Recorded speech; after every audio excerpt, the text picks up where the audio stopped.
amali ikishakuwa ikhlasi ni nzuri, haitoshi. Yaani kwamba kitendo cha wewe kwamba unafanya jambo kwa ajili ya kutafuta radhi za Allah peke yake haitoshi. Lazima amali unayoifanya, amali hiyo aliyofundisha Mtume sallallahu alaihi wasallam.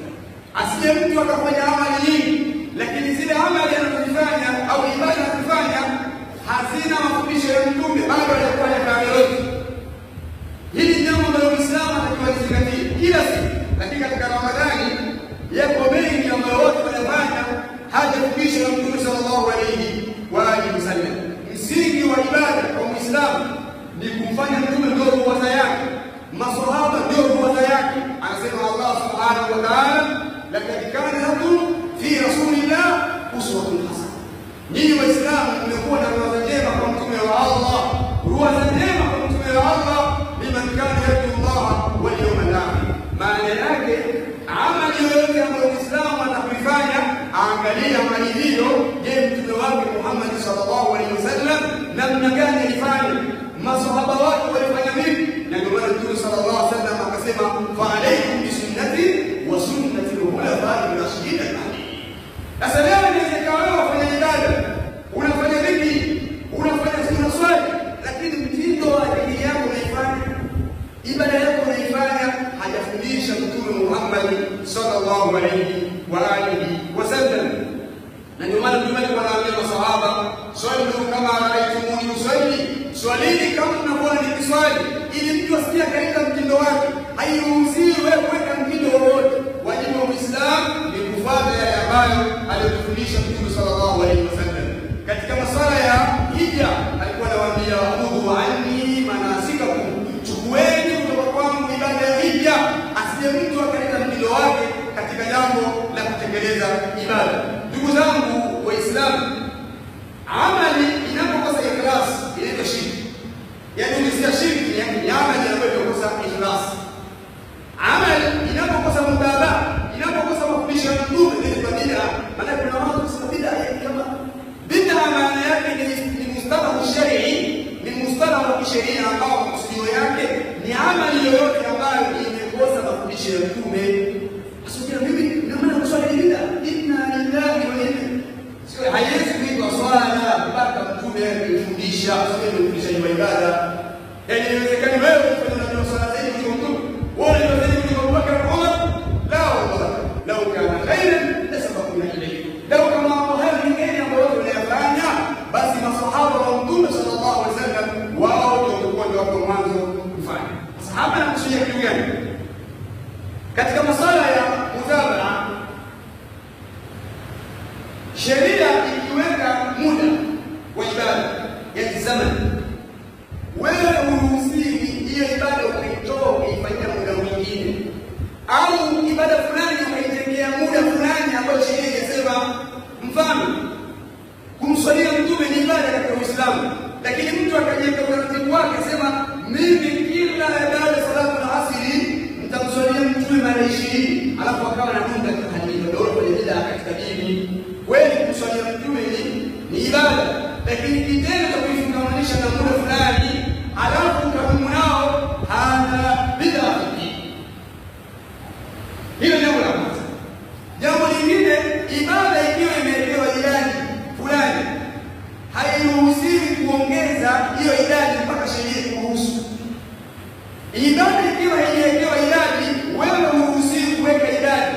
Mfano, baada ya swala shekwa salamu, waliposema astaghfirullah astaghfirullah mara 3, asa mtu akajionea ni fundi, yeye ni mkarabati mustadrik li shariatillah, yeye akitoa salamu anasema astaghfirullah mara 20.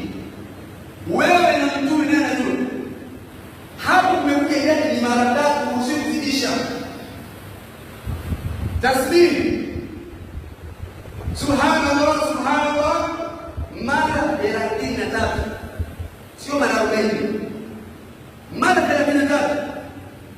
Mimi ndio bwana fikiri yangu nafanya mara 3. Akufundisha nani? Utachoka kule ulimi wako na moyo wako na kukumba chochote, kwa sababu umehalifu utaratibu. Au mwingine asema yeye baada ya sala anasoma sura al-Waqi'a 7, Yasin 20. Nani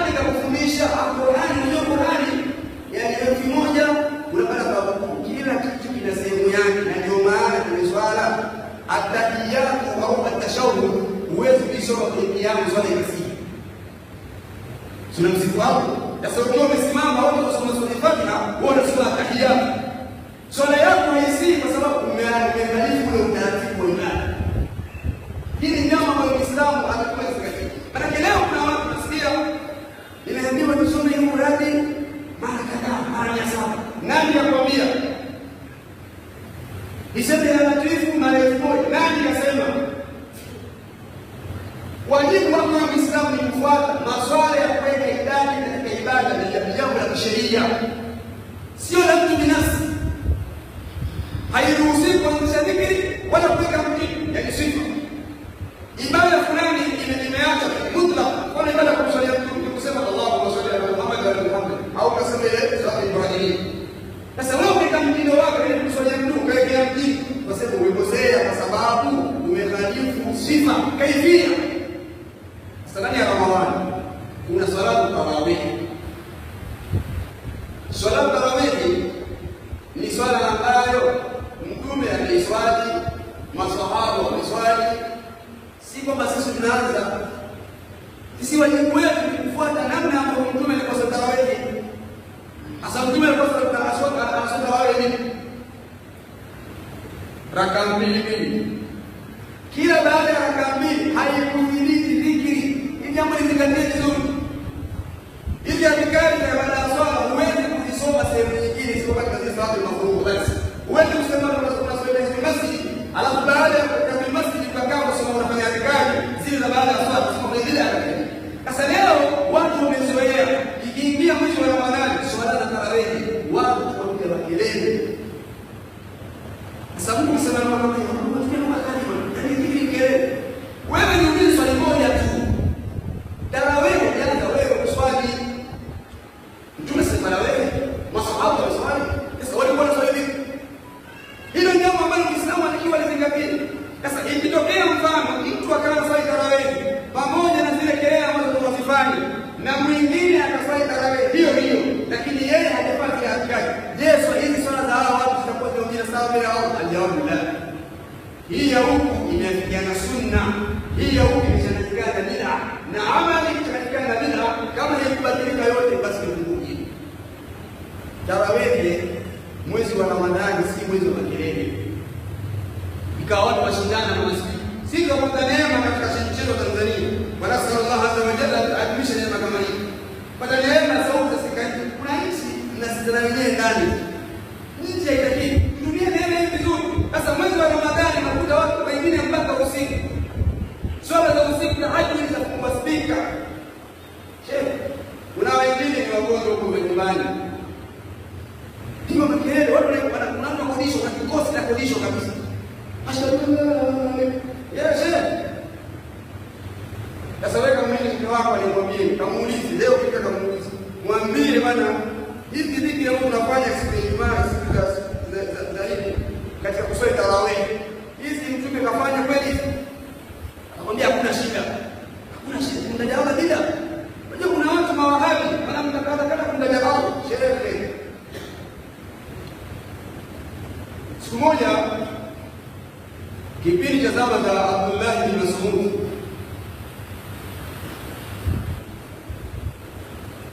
watu walikaa msikitini, kikundi cha watu magrupu. Kuna kikundi hapa wanasema kuna kiongozi wao anaambia sema la ilaha illallah, bali kwa Allahumma kule hivi subhanallah, ndio kumchawa kwenye kiongozi wao. Mmoja katika masahaba ambaye alipewa mazamiri Daud, Abu Musa al-Ash'ari radiyallahu anhu, alipoona ile hali ngeni, akaenda nyumbani kwa Abdullah bin Mas'ud. Akaulizia familia yake sema, wakati anakwenda msikitini akamwambia, bwana, nimeona msikitini hali si ya kawaida. Sikiliza vizuri, wamekaa watu magrupu hapa, kuna kundi la watu Allahu akbar, Allahu akbar, pale la ilaha illa hawachiti drafti wanamtaja Allah. Lakini Abu Musa al-Ash'ari anasema kwamba mimi nimeona hali si ya kawaida. Yani Abdullah bin Mas'ud anamwambia kufanyaje bwana? Sababu nasubiri yako wewe, sababu Abu Musa al-Ash'ari elimu yule Abdullah ibn Mas'ud hapo sahaba kabla subira ya mke kufika msikitini. Abdullah ibn Mas'ud akawa jamaa anawauliza, jamani, bibi hapa wasema ambalo ndio jawabu la Mtume tukiwakataza mambo ya bid'a, wanasema maneno kama haya. Anasema ya Abdurrahman, wallahi ma arabni, Abdurrahman, sisi tunafanya hili hapa, tunajaona ni bid'a. Abdullah ibn Mas'ud akawaambia, nyinyi hata nguo za Mtume vyombo vyake havijavunjika, mnaanzisha mambo kama haya. Wakam min muridin bikhairi la yusili, watu wangapi wanatafuta kheri lakini hawaipati, kwa sababu kheri inapatikana kwa kufuata sunna. Akaamrisha watolewe msikitini. Hiki kisa amekitaja kama tunavyosoma, amekitaja Imam Tayyani katika sunani yake na Sheikh Al-Albani akasisha hivi. Sasa hawa wametolewa msikitini si kwa sababu wanacheza bao, wanacheza draft, ni kwa sababu wamefanya bid'a na kuzushi katika dhikri. Na wewe pia katika shahri wa Ramadhani na siku zingine usichanganye ibada na mambo ya bid'a. Tosheka na vile ambao wanafundisha Mtume wako Muhammad sallallahu alaihi wasallam. Zamani ilikuwa mpaka sasa hivi kupungua kidogo. Sijajua katika baadhi ya maeneo watu wakitana ngoma kupiga dafu. Hasa kama ni dini, mbona sio wapi? Mbona hivi? Yale madafu yale kwa madafu kwa ngoma na pigwa na mshuka dafu. Mbona sio kipindi? Yaani maana yake dini imesha na wakati. Ilikuwa sio dini, ilikuwa ni mambo ya watu bila kuchanganya zao kwa kuchanganya dini. Kuna wazee kama jazakumullahu khairan walikuwa na bakora zao. Wale vijana wale wanaenda kwa nyumba wanainuka. Kama mtu ashipia dawa ananielewa nikisema hivi. Haki kelele. Una nyumba mnaenda mkifika na ngoma zenu na ndoto zenu mnazima. Mnaruka ile nyumba. Mkaamisha wengine. Hata wewe Muislamu, sidhani kesi mambo haya kama yao. Lakini wapo na baadhi ya masali na vifaa madrasa bado tena kama haya. Yaani mambo ya uzushi kwenye dini. Mwezi wa Ramadhani ni mwezi wa kujifundisha kwa Allah kwa ibada, lakini zile ibada ambazo amefundisha Mtume Muhammad sallallahu alaihi wa alihi wasallam. Kwa kumalizia, katika utekelezaji wako wa ibada, ile hadithi ya Mtume aliyokuja Umar, yani innamal a'malu binniyat, ile ichukue kwamba ni mizani ya matendo yako ya ndani. Alafu hadithi ya mama Aisha, man ahlaka fi amrina hadha ma laysa minhu huwa rad, mtu yeyote atakayefanya jambo katika Uislamu, jambo ambalo kwa Mungu linarejeshwa, hadithi hii ichukue ni mizani ya matendo yako ya nje. Alafu fanya ndio bawa zako za kukia.